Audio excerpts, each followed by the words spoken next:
Assalamualaikum dan selamat sejahtera bersama Cikgu Mai, Matematik Tambahan tingkatan 4 dalam tajuk Indeks, Set dan Logaritma. Pada hari ini, Cikgu Mai akan bantu anda dalam menyelesaikan masalah yang melibatkan indeks. Okay. Persamaan yang melibatkan indeks boleh diselesaikan seperti berikut. Dia ada dua kes.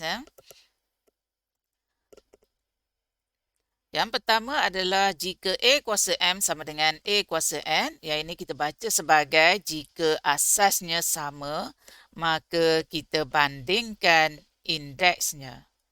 Bandingkan maksudnya kita boleh bentukkan satu persamaan melibatkan kedua-dua indeks itu. Indeks sebelah kiri sama dengan indeks sebelah kanan. Atau satu lagi kes adalah jika A kuasa M sama dengan B kuasa M. Yang ini pula apa maksud dia? Yang ini adalah jika indeksnya pula sama. Jadi apa kita boleh buat? Kita boleh bandingkan asasnya. Jadi bila kita bandingkan asas, maka kita dapat bentukkan persamaan A sama dengan B. Asas sebelah kiri sama dengan asas sebelah kanan. Okey, ini hanyalah untuk kes melibatkan A lebih besar daripada kosong dan A tak sama dengan 1 sahaja. Okey. Kita teruskan, kita lihat contoh dalam buku teks, kita fahamkan. Contoh 4.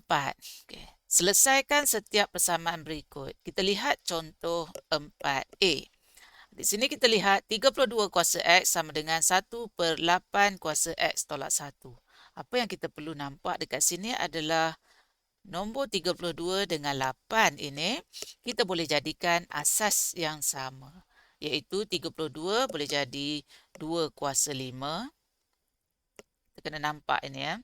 2 kuasa 5 dan 8 adalah 2 kuasa 3. Okey, 2 darab 2 darab 2 darab 2 darab 2 5 kali kita akan dapat 32. Lepas tu 2 darab 2 4, 4 darab 2 8, kita akan dapat 8 lah. Jadi 8 sama dengan 2 kuasa 3. Tapi dekat sini 8 ini duduk di bawah, maksudnya dia adalah penyebut. Jadi kita dapat 2 kuasa negatif 3. Maksudnya macam inilah, 1/8 sama dengan 1/2 kuasa 3. Jadi kita boleh bawa naik ke atas, ini indeks negatif, 2 kuasa negatif 3. Okey. Jadi kita dah samakan asasnya. Jadi apa kita buat? Kita boleh bandingkan indeksnya. Kita berjaya bentuk satu persamaan dekat sini. Okay, dan kita selesaikan persamaan, kita dapatlah nilai X. Okay, seterusnya contoh B. Contoh 4B. A kuasa 5 sama dengan 243. Dekat sini kita perlu bayangkan 243 ini sebagai suatu nombor dalam bentuk indeks. Dan kita nampak dekat sini indeksnya 5. Jadi kita perlu fikirkan suatu nombor, satu asas yang indeksnya 5 yang akan memberikan nilai 243. Jadi kita boleh, kalau kita tak tahu, kita boleh guna kalkulator lah. Kita dapati 3 kuasa 5 adalah 243. Jadi kita nampak indeksnya dah sama, maka kita boleh bandingkan asasnya. Kita dapat A sama dengan 3. Okey, seterusnya contoh 4C. Dekat sini ada melibatkan 27, 81. 27 kita patut dapat bayangkan 27 sama dengan 3 kuasa 3. Dan 81 sama dengan 3 kuasa 4. Kita tekanlah kalkulator ya. Kalau kita tak nampak, kita tekan kalkulator. Kita nampak kena asas 3. Okey, dan 1. Satu ini mesti melibatkan indeks sifar. Kalau ada dekat sini 3 kuasa 4, di sini 3 kuasa 3, kita tahu asasnya 3. Jadi 1 ini mestilah 3 kuasa 0. Kita mesti gunakan asas 3 juga. Okey. Jadi sebab itulah dia boleh tukarkan persamaan ini jadi bentuk macam ni. Okey. Dan bila asasnya dah sama, maka kita bandingkan indeksnya. Kita dapat satu persamaan, kita selesaikan persamaan itu, kita dapatlah nilai X sama dengan -1/4. Seterusnya contoh 5. Contoh 5 melibatkan soalan penyelesaian masalah yang memberikan ayat yang panjang lah. Okey, dekat sini dia kata Husna mempunyai wang sebanyak RM1,000.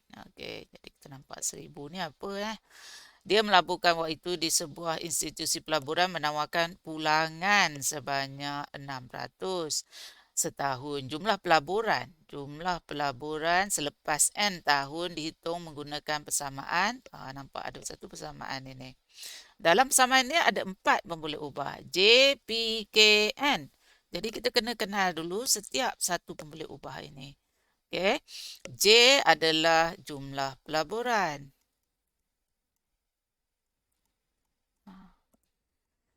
Dia cakap ni jumlah pelaburan. Selepas N tahun. N adalah bilangan tahun. Okay. Dengan P adalah pelaburan awal. Pelaburan awal. K pula apa? K ialah kadar pulangan. Dia apa ni? K kadar pulangan.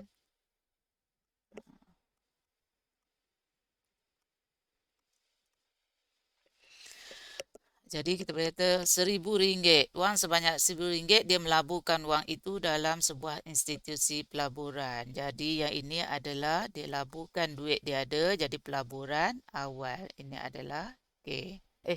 P. Aku selalu tersasa je. Okey, ini adalah P. Jadi kita ada P sama dengan 1,000,000. Banyak sangat kosong tadi dia sebut. 1,000,000. Okey, RM 1,000,000. Okey, seterusnya dia kata 600. Pulangan 600. Kadar pulangan adalah K. Jadi 600 ni adalah K. Okey.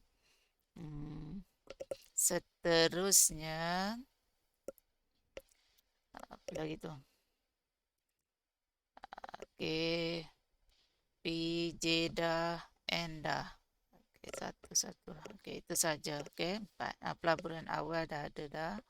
P, K, N. Bilangan tahun dia kata. Bilangan tahun dia kata apa? Selepas 20 tahun. Jadi ini adalah bilangan tahun. Okay.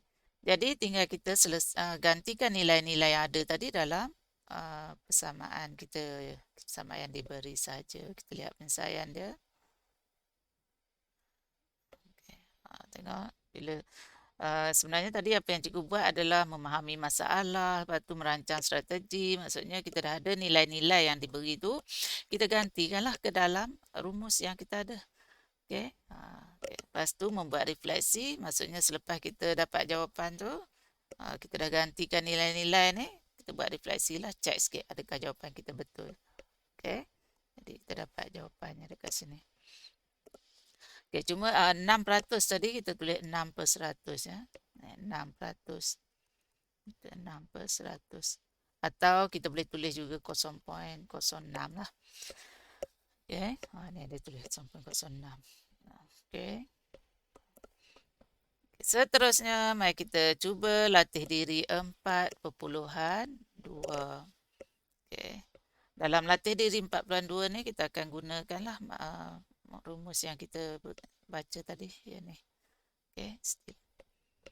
Sama ada kita kena bandingkan asas atau kita kena bandingkan indeks atau bandingkan asas. Okay. Kalau indeks maksudnya asasnya sama. Kalau asas maksudnya indeksnya sama. Indeks sama kita bandingkan asas. Asas sama kita bandingkan indeks. Okay, kita tengok latih diri 4.2. Cikgu akan buat satu persatu. Okay, kita lihat 4 kuasa X tolak 1. Kita nampak nombor 4 dengan 8 ni. Kita tahu 4 kita boleh tukar jadi 2 kuasa 2. Jadi yang asal kita tulis balik lah. Lepas tu 8 kita tahu kita boleh tukar 2 kuasa 3. Jadi sekarang kita dah berjaya samakan asas. Jadi kita hanya perlu bandingkan indeksnya. X tolak 1 sama dengan. Dan kita dapat satu persamaan linear kita selesaikanlah. 2x tolak 2 darab 1, itu 1, dapat negatif 2 lah, tolak 2, 3x, 3 darab 3, jangan lupa tu 9. Bawa ke sebelah kanan, 3x, 2x jadi tolak 2x, lepas tu tolak 2, 9 bawa sebelah kiri jadi tolak 9. Jadi kita ada 3x tolak 2x, saya dapat x, tolak 2 tolak 9, jadi tolak negatif 11. Okey, kita dapat x sama negatif 11. Okey, soalan B dekat sini kita nampak, oh, ini dia dah bagi asas, dah bagi asas. Jadi, kita nampak ada tambah. Jadi, kita nampak dekat sini operasi tolak. Jadi, kita perlu lihat bahawa ini mesti melibatkan kena faktorkan. Jadi, kita pisah, kita satukan dulu ni. 3 kuasa X tambah maksudnya darab lah. 3 kuasa 3 tolak 3 kuasa X tambah jadi darab 3 kuasa 2 dengan 2. Jadi kita nampak, oh, kita boleh, kat sini ada 3 kuasa X, kat sini ada 3 kuasa X. Jadi kita boleh faktorkan.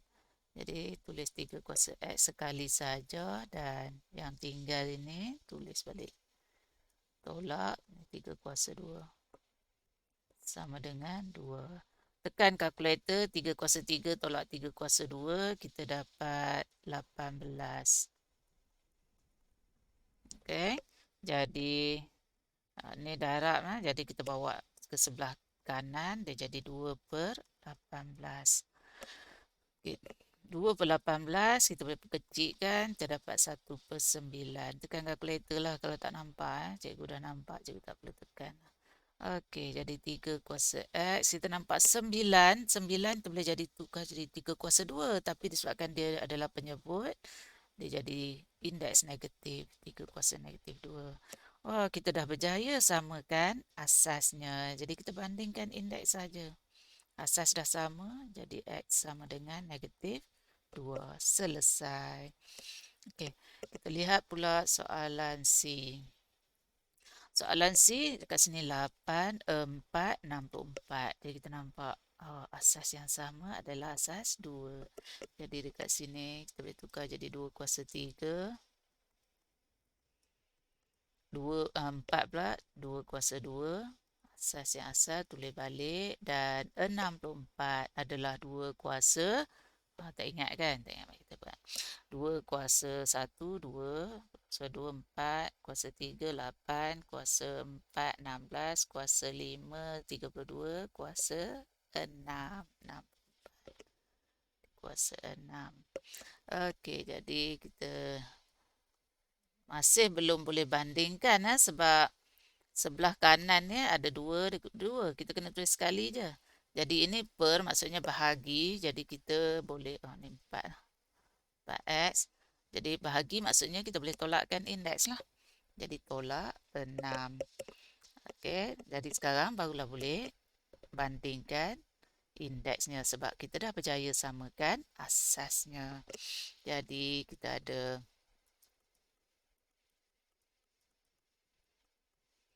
dan sekarang kita dah ada satu persamaan linear, jadi kita selesaikan.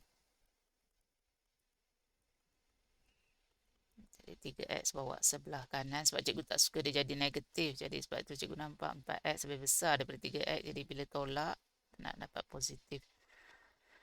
Tolak 9, tolak 6 bawa sebelah kiri jadi tambah 6. Jadi 4x tolak 3x kita dapat x. Tolak 9 tambah 6 dapat negatif 3. Jadi selesai x sama dengan negatif 3.